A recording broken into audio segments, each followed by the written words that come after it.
I visited a school not far from where the DNC is being held, and when I walked in, I saw a 14-year-old and a teacher just yelling at each other, both of them disrespecting each other and triggered. When I walked down the hall, I saw a 10-year-old sitting in the hallway crying, so I asked him what was wrong. He said he got stabbed by another student with a pencil.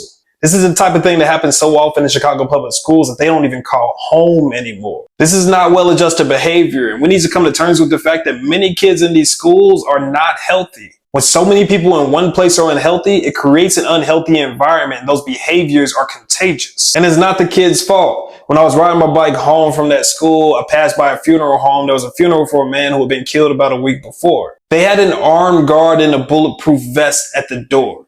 There are kids growing up in communities where the expectation of violence is so high that they come to expect someone to be killed at a place where they're mourning somebody who's been killed. And we expect those kids to go to school and learn the Pythagorean theorem on Monday.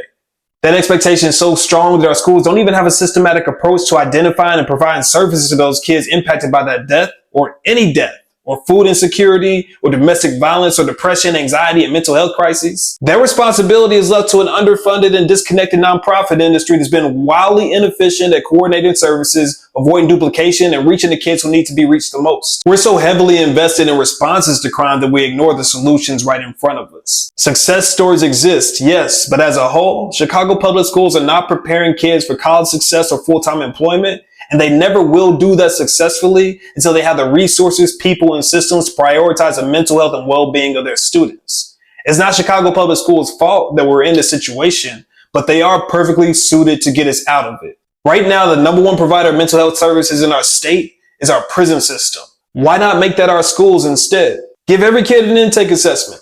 Do you have food, housing? Are you traumatized? Other mental health conditions? How many adverse childhood experiences have you had? Is there any reason to check you for a learning disability?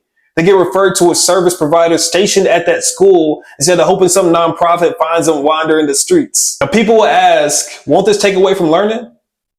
What learning? 17% of CPS third graders are reading on grade level. One measure says 31%. Those kids are reading at home.